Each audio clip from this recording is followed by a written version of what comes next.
Welcome to The State of Northeast Arkansas, a show dedicated to the organizations, businesses, and people that make Northeast Arkansas unique. Today's episode features stories about a behind-the-scenes look at Lost Pizza Company, Solo Salon, a local cosmetology studio, and finally, a discussion with student barber PK.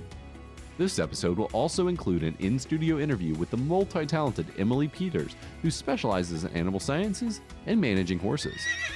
Join us as we explore these inspiring narratives and more, all woven together in the rich fabric of Northeast Arkansas. Welcome to The State of NEA.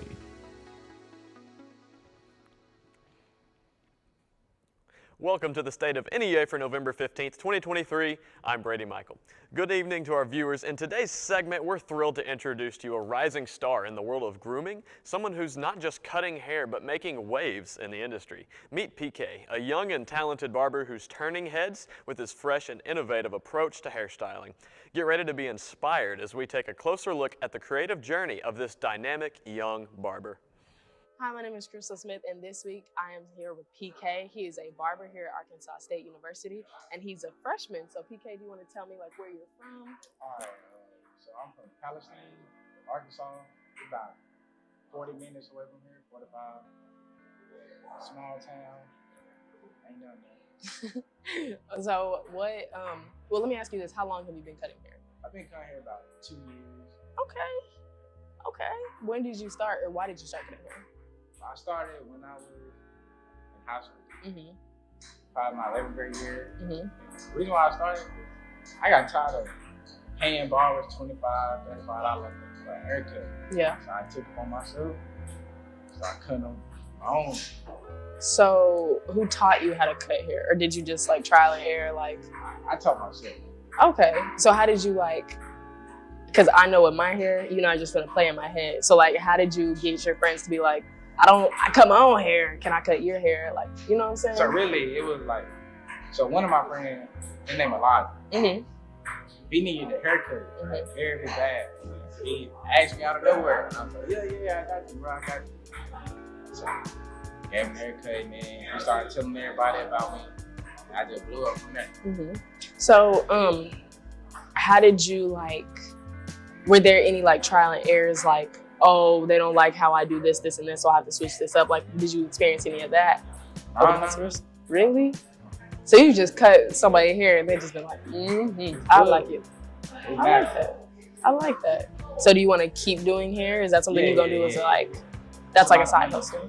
Yeah, I like that. So you mentioned that you were tired of paying $25. Can you mention how much you ask people to pay? Yes, how much you charge? Thank you. 15, but like, if they want like extra, I go up to 20, and that's it. I like that. So like, you don't like what people were doing to you, so you try to do. I try to make it better for them. Yeah. So like, how did you come up here and start getting people to like? So I started like instantly like cutting a whole bunch of people hair before I came. So I made a flyer and I put it on my A-State 27 album and wrote a story. And that's when a lot of people can text me, trying to cut my hair. I like that. So, do you have to buy new equipment a lot? And if so, how often do you have to buy equipment? So, like, sometimes the clippers go bad. Sometimes they just work good. You gotta find a good brand. So, I say I buy new clippers every 2 months, 2-3 months. Have you ever been like late for an order? Like, has it been like, dang, I need some new clippers, and somebody asked me, you be like, I can't right now because I ain't got. Really? Okay, that's not bad. Come in when I need it at the perfect time. Do you want to tag yourself or where people can find you? My contact E1 got PK 22. Right there. Thank you so much for sitting down with me and teaching me a little something about your craft. I really appreciate it. But yeah, that's all for us. Thank you. One of the great staples of the food scene in Jonesboro is none other than the Lost Pizza Company. With a brief history starting in a small Mississippi town in 2007, it has expanded to 30 locations with 2 here locally. Owner of both locations, Brad McDaniel, broke down his story that led him to Lost, some history of the stores here, and their quality ingredients that go into their delicious pizzas. Let's send it over to producer Brady Michael to see what was found at Lost Pizza Company. Brady Michael back again. Me and my team came out to Lost Pizza Company on Hilltop. You know it and you love it, but how much do you really know about it? We sat down with owner Brad McDaniel, who actually owns both stores here in Jonesboro. And as we learned, if you thought Lost Pizza was just a Jonesboro-based company, it's actually much more renowned than that. We dove into everything that happens here at Lost Pizza Company, so let's go ahead and go talk with Brad McDaniel. We're here at Lost Pizza Company on Hilltop in Jonesboro, and I'm here with partial owner Brad McDaniel.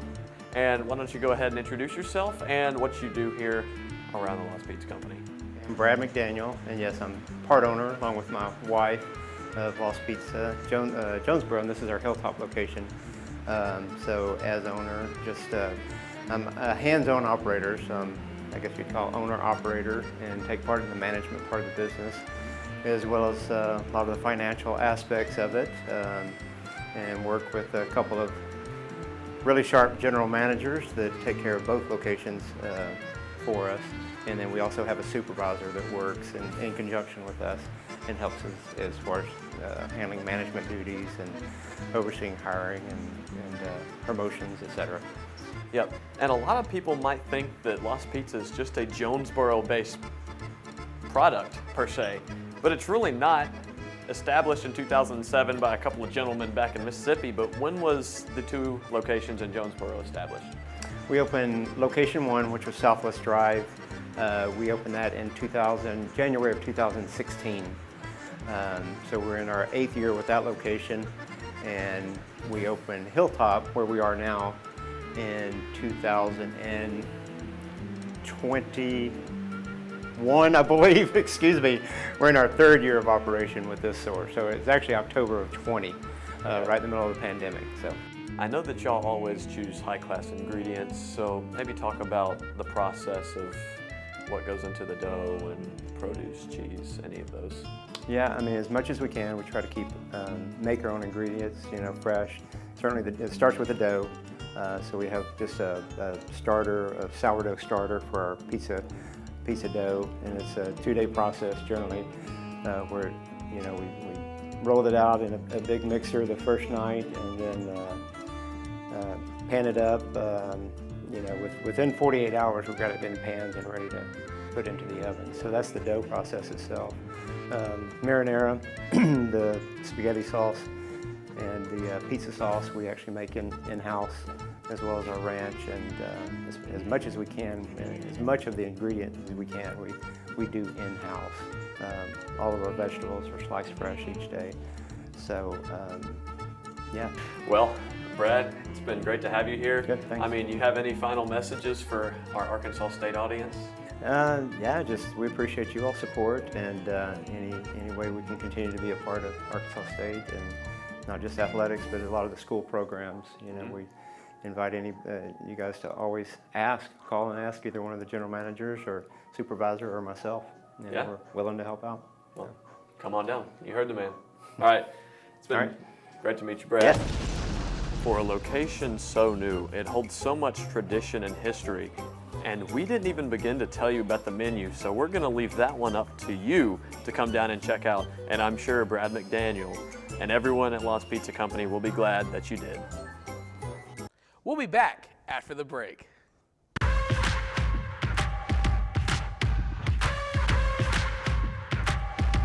When you say experience counts, it's experience that counts for a lifetime. Boxes, I cannot fit in the boxes.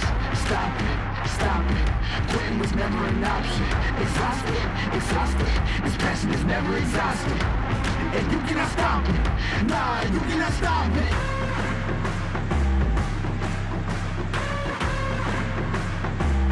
Quitting was never an option.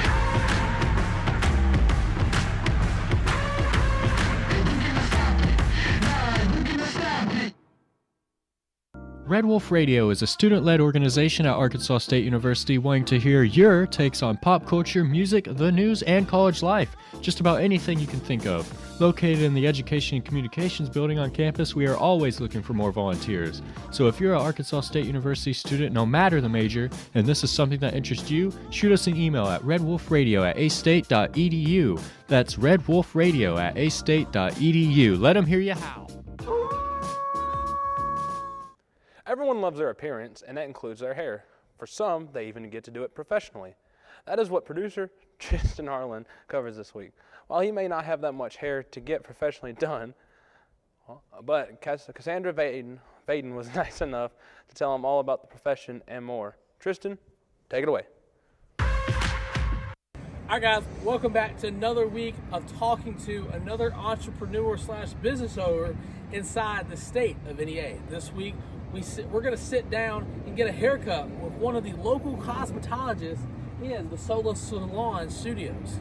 Who's it going to be? Stick around and find out as we go in to get a haircut. What got you started into cosmetology? Well, I always knew as a young girl that I like to do hair. Most of the time my Barbies, I was always fixing my hair in my Barbies and my dolls. And I really thought about it when I was in high school that that's really what I wanted to do. I always did my friends' hair. I did my hair when we had parties or dances, and I was the one always fixing the hair.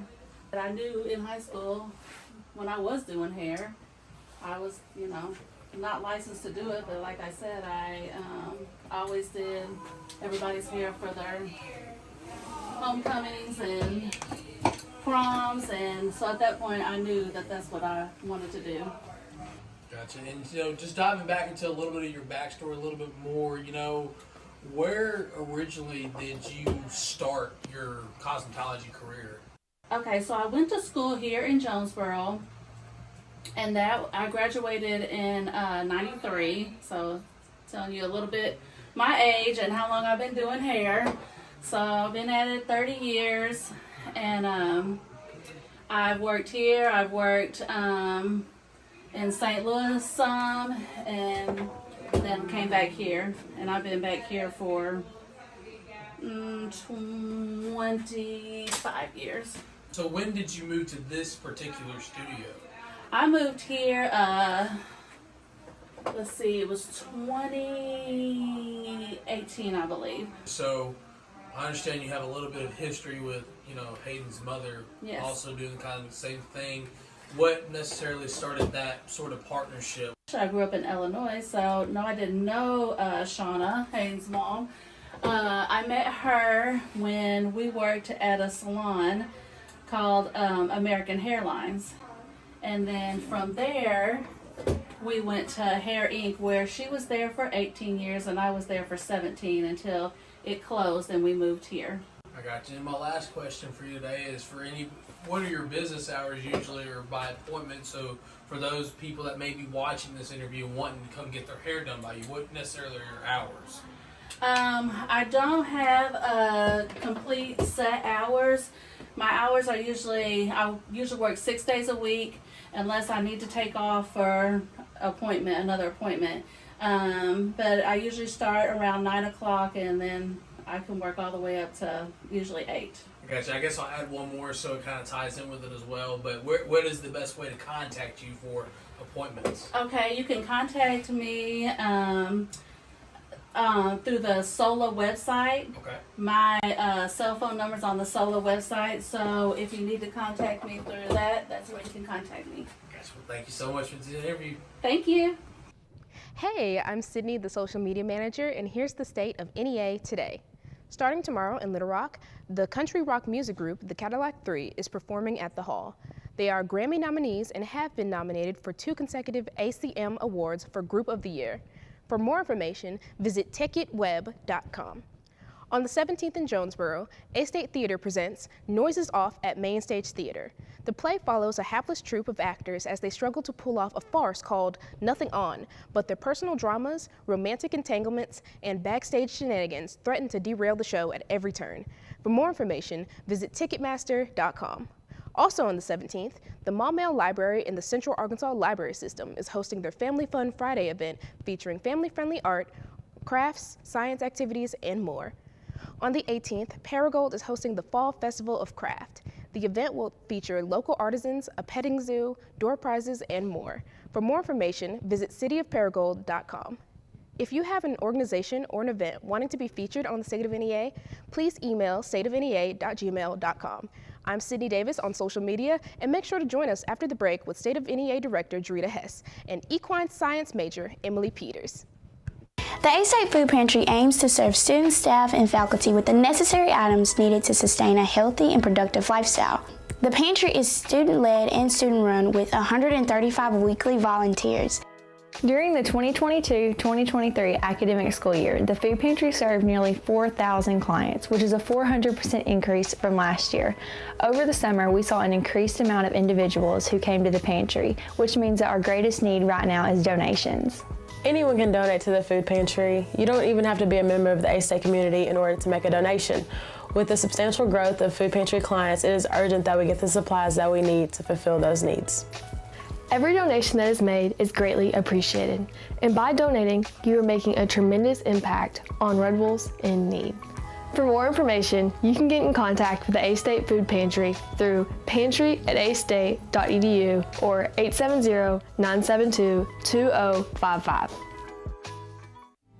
KASU, the public media service of Arkansas State University, will present the Arkansas Roots 10th Anniversary Concert, celebrating Arkansas's musical heritage at 7 p.m. Saturday, December 2nd in Riceland Hall of the Fowler Center. Featured artists include Brad Apple, Tim Crouch, Danny Dozier, Earl Hees, Gary Rounds, Pam Setzer, and the Lockhouse Orchestra. For tickets, visit tickets.astate.edu. At Arkansas State, we want you to go. Go where learning soars, takes flight, and rockets ahead. Go for experiences, internships, and scholarships. We want you to go. Become A-State Maine. Are you ready to go? Go.astate.edu for details. Welcome back to State of NEA.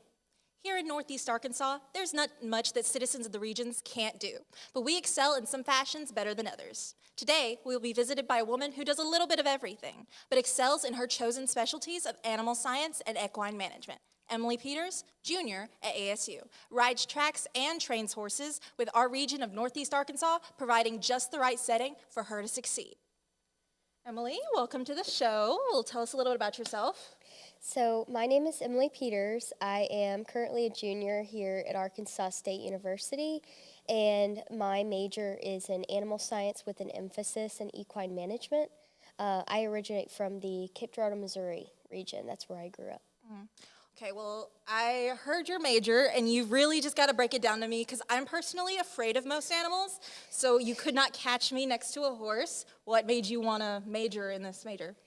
So, I've been around horses since I was very little. I started doing therapeutic riding at the age of 3, and slowly I moved into competing with horses in the hunter-jumper and dressage disciplines. I've always had a passion for animals. I was that kid that would pick up frogs and snakes on the playground, and, my passion for animals, I just wanted to turn that into a career. Was it easy for you to get into those kinds of competitions? You said therapeutic riding. Did you just find that somebody had horses that you were able to get connected to, or? So it was actually a friend of my parents who connected me to the Mississippi Valley Therapeutic Horsemanship Program in Oak Ridge, Missouri. And that kind of started my love for horses, and it helped me really find that deep emotional connection to something that I was looking for, and it helped me find a passion that I really believed in, and it helped me be successful in my life and really strive to do something. Well, you said Oak Ridge, Missouri. How did that come to be Arkansas State University, or just Arkansas in general? So it is very uncommon for a college program to have an equine center like Arkansas State has. And not only an equine center, but an established group of equine management students and the ability for students to bring their own horses to college and participate in equine activities, not just through the school, but on their own accord. Yeah, growing up, I knew personally a lot of kids who had connections to like horse riding, but it was like a specific niche that not all, kids had access to. Can you like take us? Arkansas State University is an awesome campus, so I'm glad it allowed you to have those kinds of facilities close to you. Like, what kind of facilities do you have access to, though? So we have access to a very nice multi-stall barn and a full-size covered arena, so we can ride rain or shine anytime that we want to. There's a lot of acreage and trails, and it's really peaceful, it's really relaxing, and it just allows you to go out and have a good time and spend some time with the animals and really refresh. College is a very stressful time, and the Arkansas State University Equine Center is just that place that we come to enjoy each other and enjoy the animals and just really refresh. Well, you said you're talking about the equine center here, and I know we said like equine management was a center focus of your major, but you do have exposure to animal science, and I know that you were talking about other animals before. Do you like have any access to them anywhere else, like either off campus, on campus? Is that something you're interested in? Is all animals or mostly equine? So my emphasis area for my major is equine, but I have a passion for all kinds of different animals.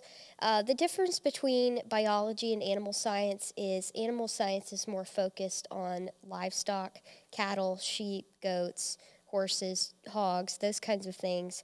And because the Arkansas State University College of Ag has a fully functioning research farm with multi-species, we have a pretty extensive herd of cattle, pork production center, all kinds of different things. So I get access to other species through my animal science general classes, and it's really enjoyable because I like to branch out and learn different things about different kinds of animals. Well, what are some of the things that you've done, or maybe some proudest achievements, some challenges?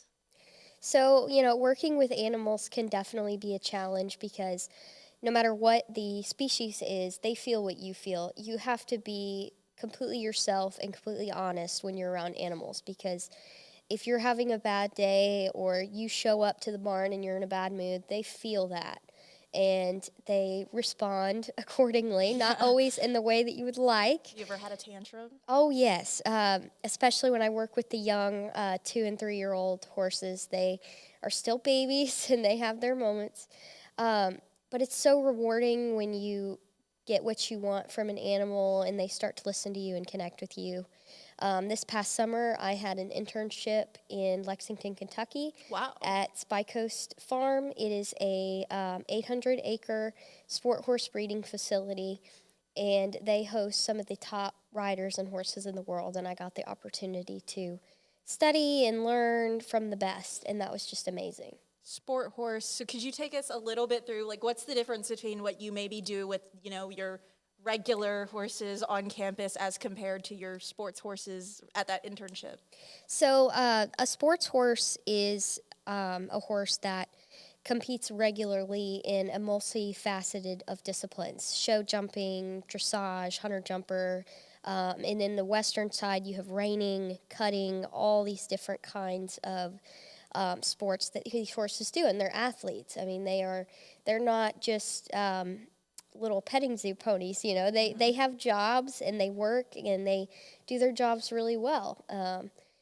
But it takes a lot of time and dedication to get a regular horse into a sport horse. It takes proper nutrition, proper exercise, just proper management in general. Well, I know that's the career you want to go into, so Yes. hopefully Arkansas State University can help you get there. Yes. Well, Emily, thank you so much for coming. It's been such a joy, and I honestly didn't even know about a lot of the facilities that Arkansas State had, so I'm so glad that you were able to find a home to experiment with your animals and your horses. Well, ladies and gentlemen, thank you so much for joining us today. It's easy to not be privy to certain things that can and do happen in your community, but it's even easier to look over the special communities that contribute to the more southern part of Northeast Arkansas. Now, as we canter towards the end, if you found this episode as delightful as a bag of carrots for a horse, don't forget to hit that like button and share the main attraction with your friends. Join us after Thanksgiving break for a festive ride on Wednesday, November 29th, as we unwrap the holiday season in 30 minutes. With State of NEA, I'm Dorita Hess.